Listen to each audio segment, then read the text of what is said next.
Do you ever find yourself wondering why one area of your home doesn't seem as comfortable as another? If that's the case, your house might benefit from zone heating.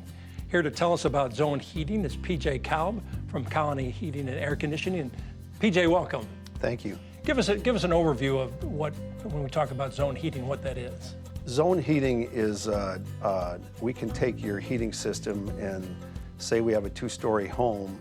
We can take main floor and have that run off one thermostat and have the second floor run off another thermostat and possibly the lower level run off a third thermostat.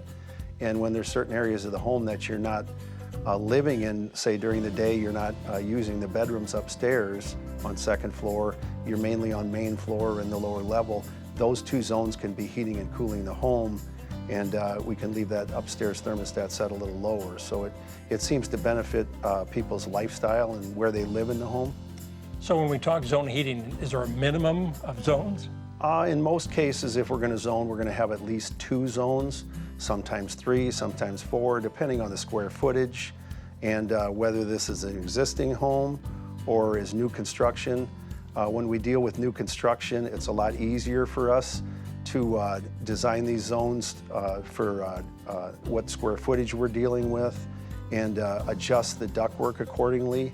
On retrofit applications or existing homes, it's still possible to zone that, but it's a little more difficult depending on how the ductwork is laid out in the house, if the house is finished. All right, so you bring up a couple of questions that I have then. So we can retrofit? We can. Let's say you have a home that's 2-story. A lot of times in the summertime, it's too warm on second floor. We can take that and split that and put 2 thermostats in. And now on second floor, we can have that zone call more often to keep that more comfortable. Winter time comes along, we can put a zone down there, thermostat down there, so that thermostat's going to run until it satisfies that particular zone. Same thing when we have room additions and things like that. Sometimes zone those too, so it just seems to fit people's lifestyle. PJ, are there certain types of homes then that are better to be zoned? Obviously, a home that's under construction or going to go under construction, we can design that ideally for zoning.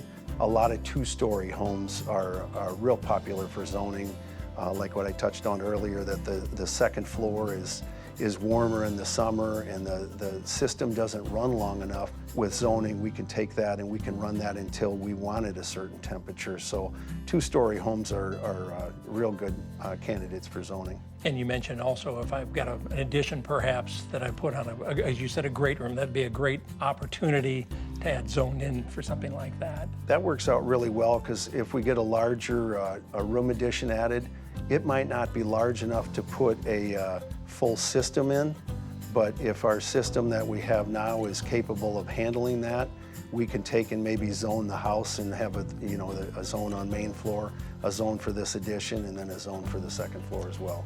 Now, couldn't a person just go around and close and open vents? Would that work?